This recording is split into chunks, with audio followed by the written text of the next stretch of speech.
I have a running joke with people who like to ask, where are you from? I like to say, I'm from the mean streets of McLean, Virginia.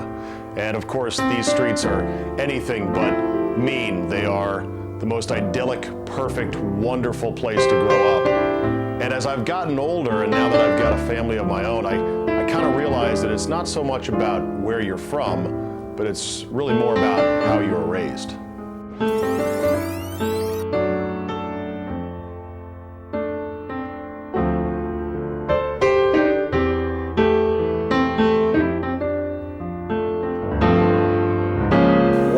What did the house cost? Cost $61,700 or $61,200, something like that. Something like that. Yeah, 61 and some odd number of hundreds. I was afraid to tell my father. My father was in real estate in Arizona, where housing obviously was a lot cheaper than here, and I thought, he's going to think we've lost our minds. I mean, he's going to freak out. So, but I mean, I told him eventually, and he says, "Oh, that's great." He says, "Is it all brick?" That was the first question he asked me. I says, "No, it's not all brick. The front's brick." Yeah. And he was fine with it. I don't know why I was so nervous to tell him. But we knew it was a good location because Tyson's Corner was already here, and Tyson's Corner Center was built in 1957, but it was... No, it was not. It was 68. 68 when he was born. 67 then. 68, I took him there. Okay, whatever the number. But anyway... Let's start with how you guys met. Oh my gosh. I can tell you that one. Well, let's hear it. Well, we lived in a little place called, it wasn't Leola Palms, it was another place on 443 South Hobart Boulevard in Los Angeles, near the Wilshire district.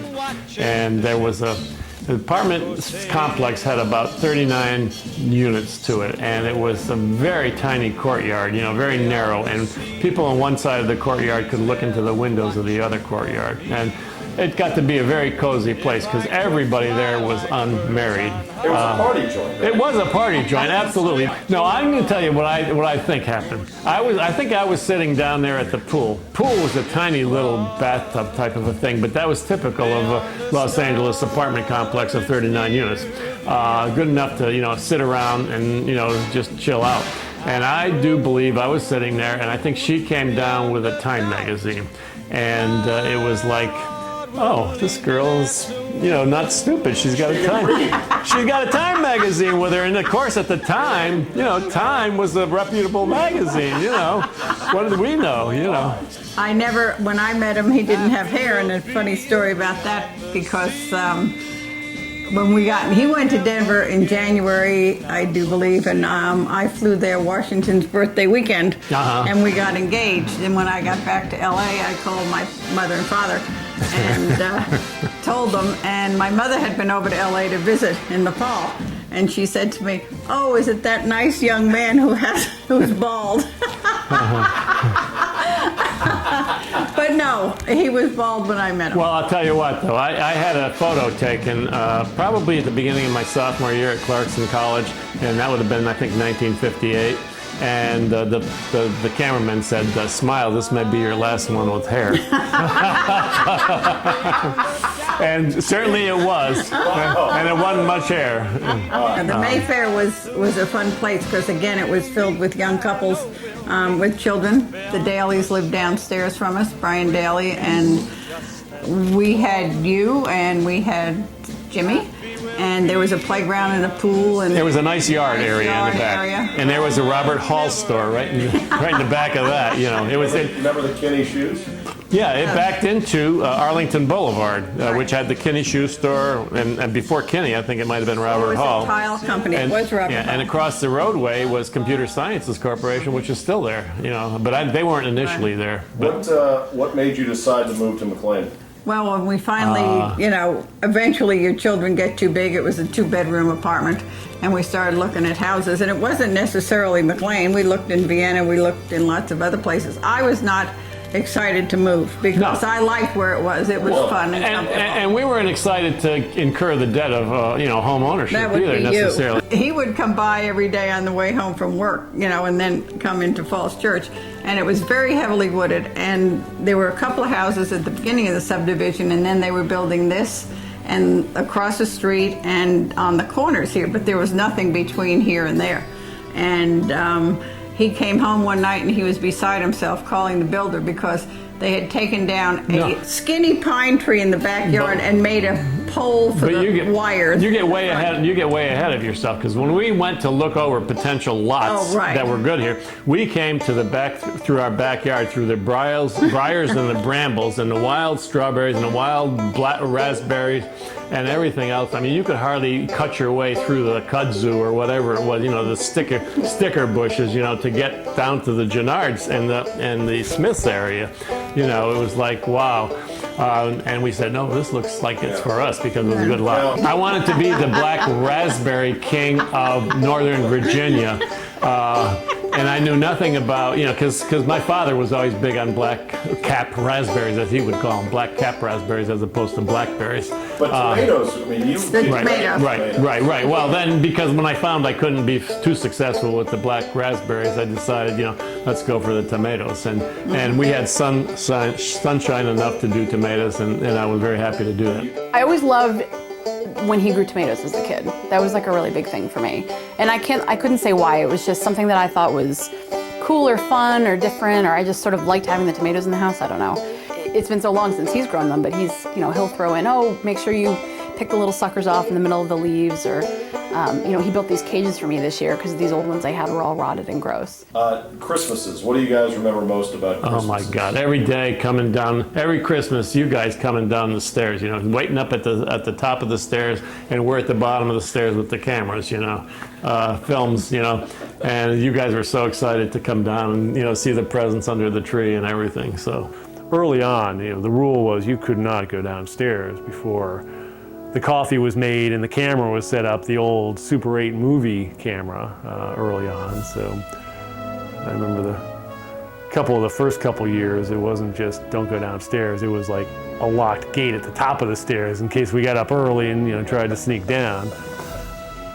The Barbie motorhome and the Barbie townhouse, I should say, were the twin pinnacles of Christmas toys for sure. Yeah, so the spiritual Christmas ploy every year, try to downplay expectations, and then they'd always come through quite spectacularly. For sporting, whatever it was, the only thing I told you was bowling's not a sport and you can't do that. I'm not supporting that, but she supported it. I know you did. The only thing I didn't... Little League was great. Loved Little League. Many terrific, many days, and made a lot of nice friends down there. A lot of good times were had in Little League. It's interesting. You actually made the All-Star team, but I was definitely better. I was a high heat pitcher and a very cagey third baseman. Well, first of all, scoreboard. I was an all-star, he wasn't. So that ends the debate right there. But secondly, I think it was pretty hard for Jim to focus on baseball, given that I'm sure he was just thinking about fishing. He was probably up to the plate there thinking about, well, what are the bass hitting on the Potomac River right now, and why shouldn't I be fishing? I would bug him incessantly until he would take me fishing. So Burke Lake was, one of the spots, and we'd go and, you'd buy a dozen crickets, from the bait shop there, and put them on a hook, and the bluegills loved them, suck the bobber underwater, reel them in. It was great. Well, because Jimmy, I took him out to Burke Lake Park one Saturday, and we could not go home until he got a fish, and it was the tiniest little sunfish you ever did see fishing off the wall of the lake. And it was like, thank God he got it, because he was not wanting to leave here until he had a fish. I couldn't believe this, the stick-to-itiveness that he had, And he showed that, when he caught his bluefish, on his law school graduation thing. He spent 24 hours trying to get those bluefish, and he finally got them, It's like crazy. Speaking of Anne-Marie, so what was it like when Anne-Marie came along? I bet you were really happy you had a girl. Well, yeah, that was fulfillment. Yeah, absolutely. Yeah. But you guys were too. Yeah. You guys were very happy. You're still very good to her. But you wanted a girl. Why not? Why not? To balance things up. I wanted it for her because I know, women are more particularly fulfilled when they finally have a girl as well. I was very happy with the two boys. Yeah, I'm sure, but yeah. Did we treat her okay? I know that Oh yeah. You did. Oh yeah. In fact, I remember one time. She was born in March. It was summer, May or June, and we were sitting on the patio. and you and Jimmy wanted to take her for a walk in the big baby carriage. And we said, fine, and you took off down the street with her, and I thought, I guess we're a little more laid back with number 3 because I wouldn't have let anyone take you around. You Yeah, no to kidding. Just stroll Oh, man. through the neighborhood. You introduced me to many things. I would not be a sports fan if it were not for you guys. I mean, what I like to tell people sometimes is, I think you didn't really know what else to do with this little girl who was suddenly in your life. And so you were like, I know, I'll take her to Redskins games. I know, I'll take her fishing, you know. And so you guys sort of took me into your interest in your world. Dad had all the best phrases. You know, things like, don't hurt the running of it none. And this from a guy who did all of his own car repairs in the garage. I think it was his way of reminding himself, hey, I got to get this thing back together because it has to take me to work on Monday morning. Well, you wouldn't, was it like if you didn't like something at dinner, well, if they serve that in the White House, you'd eat it. Don't force it. Oh, you're gonna break it. Don't mariachi it. Do you need me to march right down there and give them a piece of my mind? A blind man would love to see it because it came from, she was a knitter and a crocheter, or, you know, if you were sewing by hand and you'd make a mistake, and my mother would always say, a blind man would love to see it. Meaning, it's okay, everybody makes mistakes, and move on. You know, you gotta keep going. Don't look back, look forward. Wake up every day and know it's a new day. I'll never forget, Dad wasn't the biggest speech guy, so whenever he said something, it kind of stuck out in your mind. And there he was, dropping me off at college, UC Santa Barbara. Last thing he ever says to me before he drives away is, just don't break our hearts. I'm like, wow, that was kind of heavy. It just got real. Well, I was, 2 years in at that point, so they had seen a few grade reports, so that's probably partially motivated that comment to you. Sort of like They wanted at least one of us to get through college. it was like Star Wars. He was our last hope. No, there is another. I did say that. Yeah. I did say that. Yeah, sorry. Yeah. But, I wanted... That was pretty heavy. I was like, wow, okay, Yeah. that's one thing to file on. Well, it was true because, number one, I didn't want you to get in trouble in any way, and number two, I wanted you to graduate. So, yeah, true. And they didn't. No. Yeah. No. Here we are on top of the stars. Never thought we'd ever get this far. We live for moments like this. We come alive in moments like this. Here we are, this is a time, like a dream coming to life. We live for moments like this. We come alive in moments like this. In moments like this.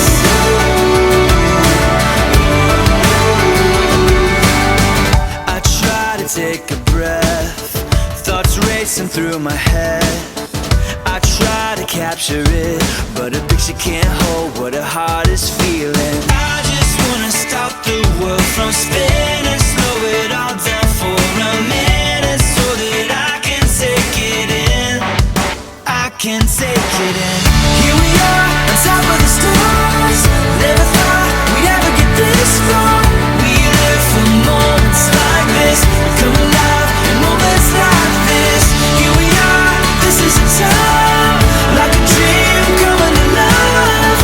We live for moments like this. We come alive in moments like this. In moments like this.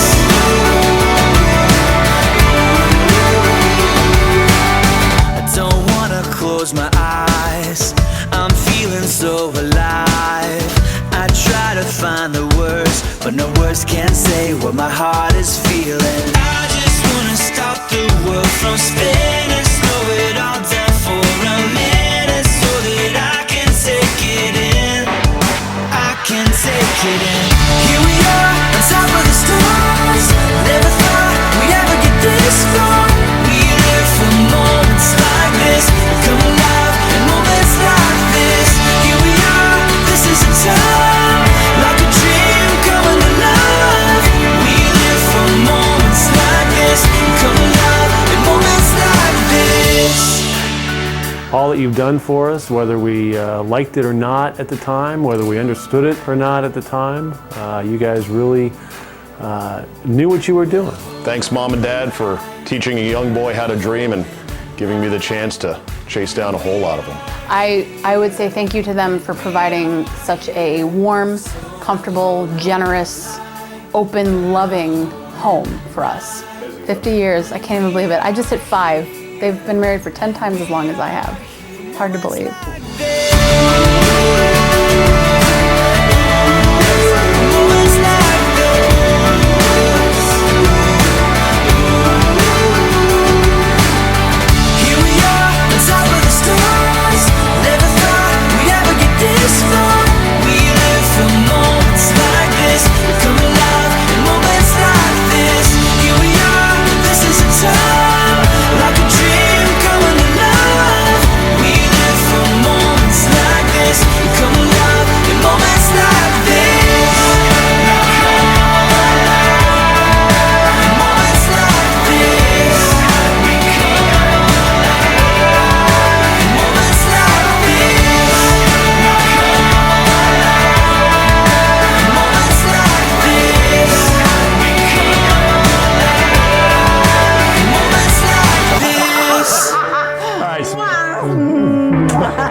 You're good.